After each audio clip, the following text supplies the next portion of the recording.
நீங்க வீட்டோட மாப்பிள்ளையா வராருல, அவருக்குலாம் என்ன ஆஃபர் பண்ணுவீங்க? வேலைக்கு போக வேண்டாம், நான் வேணா பிளே ஸ்டேஷன் வேணா வாங்கி தரேன், நீ வீட்லயே உட்கார்ந்து விளையாடு. இது பயங்கரமான ஆஃபரா இருக்கே. நான் சம்பாதிக்கிறேன்ல, அது போதும். ட்ரிங்க்ஸ் பண்ண அலோ பண்ணுவோம் சார். அடடா, அழகான ஆஃபரா இருக்கு. ட்ரிங்க்ஸ் பண்ணு, ஃப்ரெண்ட்ஸ் கூடலாம் பண்ணாத, வாங்கிட்டு வா. என் கண்ணு முன்னாடி நீ எவ்வளவு அடிக்கணுமோ அடி, எனக்கு பிரச்சனையே கிடையாது. அவர் வீட்ல இருந்தா கூட போதும், நாங்க சம்பாரிச்சு கொடுக்குறோம். சாட்டர்டே சண்டே நீங்க போய் விளையாடுங்க ஃப்ரெண்ட்ஸோட ஜாலியா கிரிக்கெட் அப்படின்னு சொல்லிடுவேன். சேலரி கூட வாங்கினதும் அந்த டேட் கரெக்டா வந்துச்சுன்னா கையிலே கொடுத்துறேன், நீங்க எங்க கூட மட்டும் இருந்தா போதும். நான் வந்து எனக்கு என்னோட ஹஸ்பண்டா வரவங்களுக்கு வந்து நான் அந்த ஆஃபர் தரேன். உனக்கு வந்து உன் பேஷன் இருக்கா, அதை நோக்கி ஓட, அதுக்கு வந்து நான் உனக்கு சப்போர்ட் பண்றேன்.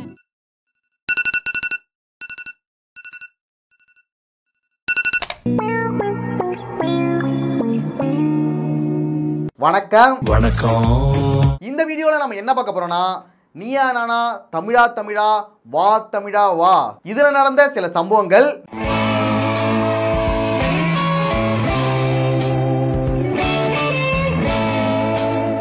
First video. ஒரு பையன் போன்ல எவ்வளவு கான்டாக்ட் இருக்கும் மேக்ஸிமம்? என்னமோ ஒரு 200 300 கான்டாக்ட். ஆனா 3000 கான்டாக்ட் வச்சிருந்தானா. என்னது 3000 கான்டாக்டா? இது 3000 பின்ன என்ன வாரணம் ஆயிருமா? வாய மூடுங்கடா. யார் அவரு? எனக்கே பார்க்கணும் போல இருக்கு. எங்கேயா இருந்த இவ்வளவு நாளா? ஒரு சின்ன கிராமத்துல இருந்து வந்து சிட்டியவே கலக்கிட்டீங்க. இதுல என்ன தப்பு இருக்கு? நம்பர் வச்சுக்கல தப்பா? ஆனா ஆக்சுவலா அது வந்து பாத்தீங்கன்னா எல்லாமே பொண்ணுங்க கான்டாக்ட் தான். தம்பி, நீ எந்த காலேஜ்ல படிச்ச? நீ எந்த ஊரு? எல்லாமே பொண்ணுங்க நம்பரா? எது அந்த 3000 கான்டாக்ட் இருக்கிறத கூட விட்டுலான்னு வச்சுக்கோங்க. ஆனா எல்லாமே பொண்ணுங்க நம்பரா? சொல்றதெல்லாம் பார்த்தா பயமா இருக்கு மாப்ள. ஏன்னா ஒரு பொம்பளை புரோக்கர்ட்ட கூட இவ்ளோ பொண்ணுங்க நம்பர் இருக்காதடா. பல்லே ஆலியா நீ. ஆண்டவன் செயல் தம்பி. ஆண்டவன் செயல் தம்பி. Sorry, marriage broker. எப்படி கான்டாக்ட் பிடிச்சாரு, என்ன பண்ணாரு, என்ன கதை? லைஃப்ல ஃபர்ஸ்ட் டைம் இதெல்லாம் பாக்குறேன். உங்கள்கிட்ட நிறைய பேர் ட்ரைனிங்க்கு வரணும் போல இருக்கேன். ஆக்சுவலா அது காலேஜ் டைம்ல ஸ்கூல் டைம்ல அந்த கான்டாக்ட் ஒரே தான் யூஸ் பண்ணிட்டு இருந்தேன். சிம் தான் யூஸ் பண்ணிட்டு. சொந்த ஊரே தான் உங்களுக்கு? கோயம்புத்தூர் தான். ஜாலியா பேசுவோம், பொண்ணுங்கிட்ட ஜாலியா பேசுவோம். அப்போ வாங்கின ஸ்கூல் டைம்ல இருந்து இருந்த நம்பர் தான் நான் இப்போ வரைக்கும் யூஸ் பண்ணிட்டு இருக்கேன். அதுல இருந்த கான்டாக்ட், அதாவது ஸ்கூல் காலேஜ்ல நம்ம கிளாஸ்ல இருக்கிற பொண்ணுங்க நம்பர் எல்லாமே இருந்தா கூட இந்த அளவுக்கு 3000 வந்திருக்காது. இந்த ஸ்கூலு காலேஜ் எல்லா கிளாஸ்ல இருக்கிற எல்லா பொண்ணுங்களோட நம்பர் கிடைச்சா மட்டும்தான் 3000 கான்டாக்ட் வரும். இது எப்படி சாத்தியமாச்சுங்கிறதே தெரியல. That's simply not possible. And I don't find this funny anymore. Why isn't it possible? It's just not. Why not, you stupid? அப்பா, இத சொல்றதுக்கே மூச்சு வாங்குது. இவன் எப்படி 3000 கான்டாக்ட் சேர்த்துருப்பாங்கிறதே தெரியலையா? பெரிய விஷயம்யா. இப்ப பிரியாங்கிற பொண்ணே கிளாஸுக்கு 2-3 இருக்கும். இவரு மொத்த கான்டாக்ட்ல எத்தனை பிரியா, எந்த பிரியாணி, எந்த டிபார்ட்மெண்ட், எப்படி கண்டுபிடிப்பாரு? ஸ்ருதி. என் பேரு தீபா. ஒரு மாசமா நான் அவன் வீட்டுக்கு போயிட்டு வரேன் அப்படின்னு சொல்லிட்டு போயிருவாரு. ஒரு மாசம் ஆகுது, அவர் எங்க போறாரு எனக்கு தெரியல, வீட்டுக்கே வரதில்ல. ஒரு புருஷன்கிட்ட பொண்டாட்டி கேட்க கூடாத 2 கேள்வி. Where are you going? What are you doing? எங்க போறாங்கன்னு கேளுங்க. திருட்டுத்தனம் பண்ணிட்டு இருக்கேன். பேட் வேர்ட்ஸ் தான் ஃபுல்லா பிடிச்சு கழுவி ஊத்தி, அதுக்கப்புறம் இந்த மாதிரி டீ குடிக்க போறேன். ஓ, டீ குடிக்கிறதுக்காக காலையில எந்திரிச்சு? ஒரு மனுஷன் டீ குடிக்கிறதுக்காகவே பல பொய்களை வீட்டுல சொல்லிட்டு தெரியாம போய் குடிச்சிட்டு வந்துட்டு இருக்காரு. இப்படி சோறு திங்கறக்கு எவ்வளவு மானம் கட்டு போய் தெரிய வேண்டியிருக்கு தெரியுமா? இதெல்லாத்தையும் சரக்கு அடிக்கிறவன் பண்றத நான் வந்து கேள்விப்பட்டிருக்கேன், பார்த்திருக்கேன். ஆனா ஒரு மனுஷன் டீக்காக இவ்வளவு பண்றதை நான் இப்பதான்டா பாக்குறேன். இதெல்லாம் குடிக்கிறவன் பண்றது. டீ குடிக்கிறவனும் பண்ணவா? அதுல இருந்து சாப்பாடே கிடையாது, ஃபுல்லா சாப்பாடு கிடையாது. டீ மட்டும், டீ டீ டீ டீ ஃபுல்லாமே டீ தான். நம்ம தமிழ் செல்வி மாதிரி வாழ்ந்துட்டு இருக்காரு போல. என்ன பிரேக்ஃபாஸ்ட்டுக்கு அண்ணா ஒரு டீ, லஞ்சுக்கு அண்ணா ஒரு டீ, டின்னருக்கு வேணும்னா ஒரு டீ. மாஷா அல்லாஹ், நம்ம தமிழ் செல்வி மாதிரி டீ குடிச்சே வாழ்ந்துட்டு இருக்காரு. டீ குடிக்கிறது தப்பு இல்ல, குடிக்கலாம். அதுக்குன்னு டீயாவே குடிச்சு வாழ்ந்துட்டு இருக்கிறது ரொம்ப தப்புடா. Dollar, stronger, sharper. எனக்கு வந்து எப்படின்னா இந்த மாதிரி குடிச்சாதான் ரொம்ப பிடிக்கும். இந்த மாதிரி தயிர் சாதம் மாதிரிலாம் இருந்தால் எனக்கு பிடிக்காது. குடிச்சா பிடிக்கும். என்ன அதை குடிச்சா? குடிச்சிட்டு சண்டை போடுறதுனா நல்லா இருக்கும். என்னன்னா அப்படி இல்ல, அது என்ன குடிச்சிட்டு சண்டை போடுறது? அதுல என்ன சந்தோஷம் உங்களுக்கு? இன்னைக்கு எனக்கு ஒண்ணுமே புரியல. அதுதானப்பா எனக்கும் புரியல. குடிச்சிட்டு சண்டை போடுறது என்னடா சந்தோஷம்? செப்பு செப்பு செப்பு செப்பு செப்பு செப்பு செப்பு செப்பு செப்பு. இவங்களோட ஆசைகள்லாம் புதுசா இருக்கு. இல்ல, என்னது எனக்கு சொல்லுங்க, புரியல. குடிச்சிட்டு இல்ல சார், இந்த மாதிரி வந்து ரியாக்ஷன் அந்த மாதிரிலாம் எனக்கு பண்ணா ரொம்ப பிடிக்கும். இது என்ன கன்றாவே? இவன் ரொம்ப எப்படி ரொம்ப இன்னசென்ட்டா இருக்கான். ஒரு பசங்க ஏன் கெட்டு போறாங்கன்னா அப்பா அம்மா பிரச்சனை கிடையாது, கட்டிக்கிற பொண்டாட்டி தான் நிறைய இடத்துல பிரச்சனையா இருக்குது. நான் கூட ஸ்டார்டிங்ல டீ குடிக்கிறது எல்லாத்தையும் ஸ்டாப் பண்றாங்க, ஒருவேளை ஹெல்த் கான்ஷியஸ்க்காக இப்படி பண்றாங்க போல, நல்லது தானே அப்படின்னு நினைச்சேன். இவங்களை பொறுத்த வரைக்கும் டீ குடிக்க கூடாதான், ஆனா சரக்கு குடிக்கலாம். இந்த மூளை கீழே கிடந்துச்சு உங்களோட தான் பாருங்க. ஏய், டீ குடிக்கிறது தப்பு, சரக்கு அடிக்கலாம் அது தப்பு கிடையாது. சூப்பர். நல்லவனா இருக்கணும்னு கூட கெட்டவன் ஆக்கிடுவாங்க போலியே. நல்லவனே கெட்டவன் ஆயிடுவான். குடியால எத்தனை குடும்பங்கள் தெரியுமா அழிஞ்சிருக்கு. நீங்க எதுவும் அதை சந்தோஷமா அது நடந்தா ஜாலியா இருக்குன்னு நினைச்சிட்டு இருக்கீங்க.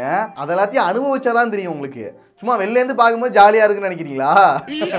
அது ஒரு பெரிய சொல்லல்ரா, அந்த சொல்லல நம்ம சிக்கிக்கவே கூடாது. எனக்கு விவரம் தெரிஞ்ச வயசுலேருந்தே வந்து அப்பா வந்து ட்ரிங்க் அடிக்ட். அவர் குடிச்சு ஃபேமிலி வந்து கொஞ்சம் டேமேஜ் ஆயிடுச்சு. அதுலேருந்து எனக்கு வந்து இது வேண்டாம். அவரோட முடிவு கரெக்டாக தான் இருக்கு, அவர் தெளிவாக தான் இருக்காரு. அதை விட்டுட்டு நீங்க அவரை ஃபோர்ஸ் பண்ணி இந்த சாக்கடைக்குள்ள தள்ளிடாதீங்க. நான் ஒரு பிரின்சிபலோட வாழ்றவன், புரியல, கோடு போட்டு வாழ்றவங்க. அவங்க வெளியில போயிட்டு லேட்டா ஆகுது அப்படின்னா உடனே எனக்கு வந்து ஹார்ட் பீட்லாம் ரேஸ் ஆயிரும். புரியுது, ஏன்னா வீட்டுக்கு லேட்டா வந்தா கொஞ்சம் லைட்டா பயம் இருக்கதான் செய்யும். கால் பண்ணா அவங்க எடுக்க மாட்டாங்க, அவங்க எடுக்கலன்னா இன்னும் ஹார்ட் பீட் ரொம்ப ரேஸ் ஆயிரும், ஆக்சிடென்ட் ஆயிருக்குமோ. ஆபீஸ் போயிட்டு கொஞ்ச நேரம் லேட்டா வந்துட்டா மாலையை போட்டுருவாங்க போல. பாருங்க வெளியில பாடையை கட்டி விட்டா, போஸ்ட் ஓட்டி விட்டா. சார் நான் வந்து என்னைக்காவது ஒரு நாள் தான் ஷவர்மா சாப்பிடுவேன் சார். அவங்க ஃபுல் ஓவர் திங்கிங்ல நைட் அப்பப்போ முடிச்சு செக் பண்ணி பார்ப்பாங்க, மூச்சு இருக்குதா, கரெக்டா இருக்கா, ஏதாவது ஆயிடுச்சா இல்ல வந்து. நான் பரவாயில்ல போலயே, என்னை விட ஓவர் திங்கிங் பண்றாங்க. இன்னைக்கு காலையில பாடையை கட்டி விட்டான், இன்னும் ஊதாது மட்டும் தான் பாக்கி. அது படுத்துருக்கு மூச்சு ஊறுதாங்களா, வயிறு ஏறி இறங்குதா, இதெல்லாம் பாத்தீங்க. செக் பண்ணுவேன் சார், கண்டிப்பா செக் பண்ணுவாங்க சார் ஃபுல் டைம். ஓகே, நிறைய பேர் நியூஸ் நான் பாக்குறோம், ஷவர்மா சாப்பிட்டு நிறைய பேர் இறந்து போயிட்டு இருக்காங்க. அதெல்லாம் பார்க்கும்போது ரைட்டா பயம் தான் இருக்க தான் செய்யும். மூச்சு இருக்கா, அசைவு இருக்கா, குரட்டை விராரா, ஹார்ட் பீட் இருக்கா, இதெல்லாத்தையும் செக் பண்ணிட்டு இருக்காங்க. ஏன்னா இது எதனால இந்த ஷவர்மா சாப்பிட்டா இறந்து போறாங்க நியூஸ்லாம் பார்க்கறோம், சோஷியல் மீடியால பார்த்து. ஓவர் திங்கிங் இருக்கலாம், ஆனா இந்த அளவுக்கு இருக்க கூடாது. தனிமை பயம், எனக்கு தொங்க பயம், தாப பயம். ஒண்ணு இவங்க ஓவர் திங்கிங்க கண்ட்ரோல் பண்ணணும், இல்லைன்னா அவர் ஷவர்மாவே வாழ்க்கையில மறந்துடணும். ஆனா ஹஸ்பண்ட் நினைச்சு இவ்வளவு பயப்படுறாங்கன்னா குழந்தைகளை நினைச்சு எவ்வளவு பயப்படுவாங்க. எனக்கு வந்துட்டு என்னோட ஹஸ்பண்ட் வந்துட்டு நைட்ல கனவு வருவாங்க, அதுவும் ஏன் கூட வர மாட்டாங்க, இன்னொரு பொண்ணு கூட வருவாங்க. அது ஏன் அப்படி வருதுன்னு எனக்கே ஒன்றும் தெரியல. ஓ, இப்படி எல்லாம் கனவு வருதா? இவங்களோட கனவுல இவங்களோட ஹஸ்பண்டும் அவங்களோட ஃப்ரெண்டும் ஒண்ணா வராங்க.